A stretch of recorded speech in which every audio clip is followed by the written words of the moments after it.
Gusto mo bang malaman ang sikreto sa matibasay, masaya, at balance na pamumuhay ng isang pamilya dito sa Amerika? Pues, this video is for you and watch till the end of the video para malaman mo kung sino ba dapat ang kinakaibigan mo ng matalik, mapa-Amerika o saan pa man. Pero bago ang lahat, dahil binuksan mo na yung video, like mo na yun at nag-like ka na, mag-subscribe ka na rin. Please don't forget to click that notification bell para ma-notify kayo every time na meron po tayong video na upload. Ano pang hinihintay nyo? Please sit tight and keep watching!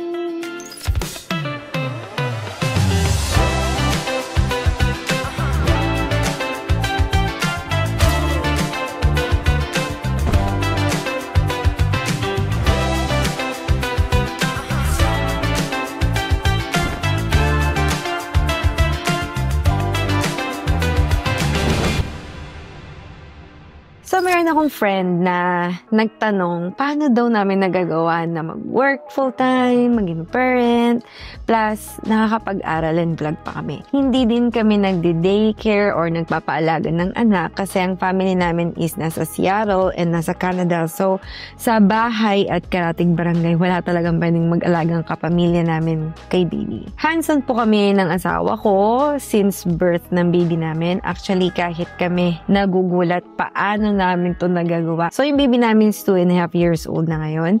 And while having that conversation, I just realized na pwede ko nga ito i-share sa inyo, no? Lalo na sa mga bagong dating dito sa Amerika. Tapos, dala nyo na ang mga bagets nyo. Inom muna tayo.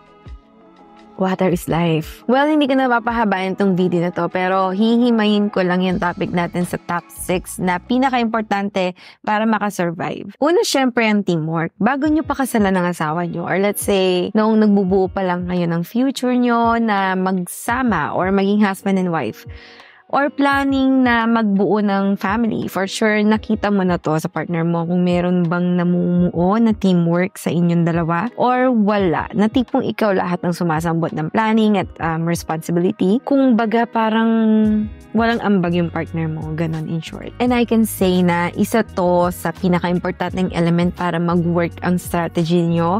Dahil without that, babagsak ang planning natin. Paano ba nag-workout ang teamwork sa aming mag-asawa? Okay, so simulan natin sa very light lang, which is yung household chores. Yes, parang sobrang simple pero malaking bagay ito.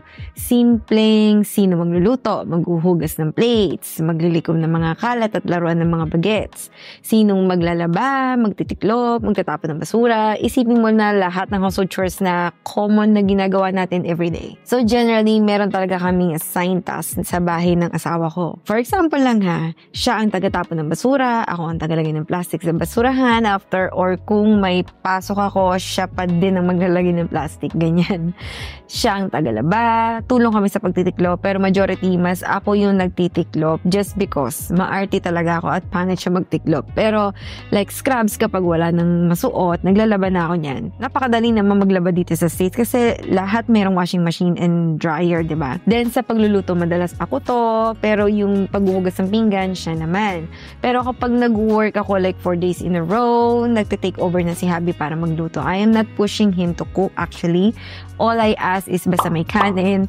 The kanin is life, diba? Kahit na anong air-fried food and basta may food si baby, okay na sa akin yan. Pero minsan, nag-above and beyond siya at talaga naman nagluluto ng special like tapa, beef, chicken curry, ganyan, sinigang, which I really appreciate kasi ang sarap talaga niya magluto. Masarap din kasi siya kumain eh. Sunod natin dito ang bills at appointments. Kung sino ang gagawa ng mga tasks na yan. Yung husband ko pays for all the household bills like water, sewage, electricity, phone, wifi, subscription, etc. Pati siya yung mga nag-update ng mga license plate namin, registrations ng sasakyan, lahat ng oil change ng car and service, siya din lahat yan. I, on the other hand, pays the mortgage and sa groceries naman kung sino lang ang available at kung sino ang matsyempohan na dumukot, siya yon. For health appointments, ako ang nagsasetup niyan. I also keep the medical records and mga important documents, ako yan. Ako ang overall na nag-iinis ng bahay because let's just face it, na generally, mas magaling talaga tayong mga babae maglinis. Kaya tuloy bumili si Habi ng robot vacuum para daw may contribution siya. Sa vlog naman and editing, pati ang lights and ideas, husband ko lahat yan. Tagadagdag lang ako ng ideas and tagagawa ng script. pero yung flow, siya pa din talaga. And PS, para mag-survive kayo sa household chores, huwag kayong ma-stress sa paglilinis ng bahay, lalo na may bata ka. Dahil kapag may toddler ka, lagi yang magulo. Huwag mong masyadong dibdibin ang paglilinis. Kasi wala namang namamatay sa magulong bahay. Basta wag naman yung sobrang dumi, di ba? Pangalawa, me time, friends time, and family time. Take time for your own enjoyment and time for yourself. Kasi baka hindi mo na makalala yung sarili mo kung puro work and goals ka na lang, di ba? Isingit natin dito yung nag-aayos ka ng sarili mo, like haircut, hair treatment. We make sure na nagagawa namin yung mga yan. Kasama na din dyan yung pag-makeup ko and shopping ko. Minsan kasi okay din yung mag-shop on your own na alam mong walang naghihintay sa yung pamilya sa kotse. Ganyan. Make time for your hobbies kahit ano pa yan. Hindi porket may asawa at anak ka na is goodbye hobbies na. For my husband naman, meron siyang time to watch his favorite shows, mag-gitara, mag-photography, and may time pa din siyang maglaro ng mga games niya. For me naman, I try to learn new songs sa drums. For example, magdadance ako, magti-TikTok, workout, and read books. You should not lose your identity dahil may pamilya ka na. You just add to it. For us, importante ito. Also, syempre, to balance it out, kailangan din na mag-keep in touch ka with your friends and family. For us, majority ng friends namin is talagang virtual lang. Kami nag-uusap, but we make sure na we are updated sa isa't isa kasi ang hirap makapag-socialize ngayon dahil sa COVID. Tapos, added pa kapag RSV ng flu season. Pero pag summer, we make sure naman na nalabas kami. Sa family time naman, binibisita namin ang family namin kahit na 3 to 5 hours drive pa yan. Basta magkita-kita lang kami kahit overnight lang, okay na yon, that's worth it. And syempre, for babe time, yes, kailangan natin mag-spend ng time with our husband and wife partner to talk about life, our goals, patuloy na mangarap, and syempre, kasama na dyan yung loving. Lambingan time is one of my favorite time kasi ang hirap magkaroon nito lalo na kapag may baby na kayo. Pangatlo, health. Isa to sa rule namin, bawal magkasakit. Kaya sa mga friends namin na malapit sa amin dyan na hindi namin nabibisita, isa din to sa reason bakit hindi kami masyadong social in person kasi bawal kami magkasakit dahil sa priorities. At syempre, walang mag-aalaga sa baby namin. And also, kung isa sa amin na magkasakit, mahihirapan naman yung isa, di ba? Importante na healthy ang kinakain din namin. For example, strict salad kami kapag napasok. Yan lang ang baon namin para pag nagutom kami during our shift, wala kaming choice kung hindi kainin ng is salad. Nagtitake din kami ng vitamins and we make sure na nag-exercise na kami ngayon kapag merong time. Shoutout nga pala sa aking loves, Ronjan. Friend ko to since high school pa. And minomotivate niya talaga ako na mag-workout. And also my sister Sheena na palagi naman nagpupush sa akin na mag-exercise. And then, sleep. Sleep is also priority namin yan. Kahit na may sleep problem si RJ, kapag may time na gusto niya na mag-sleep, I let him sleep kasi minsan lang yan dalawin ng antok. Then ako naman, hinahayaan niya din ako matulog. In fact, last week, nakatulog ako ng 17 hours straight. Nagising lang ako para sabihin sa kanya na matutulog pa ako. And yan yung mga gusto ko sa aming dalawa eh. We are sensitive enough to get these little things in life na kailangan namin. Pang-apat, priorities. Yan.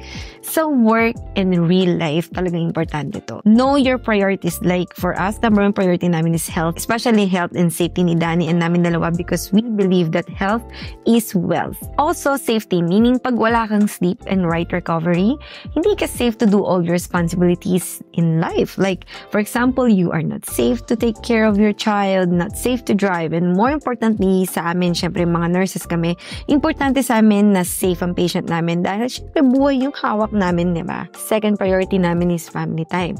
Eto, talagang siksik, liglig, umaapaw to kasi family-oriented talaga ako and ipagpapalit ko po ang pera para lang magkaroon kami ng family time. Hindi po kami nag-overtime kasi we make sure na palagi kaming merong family time.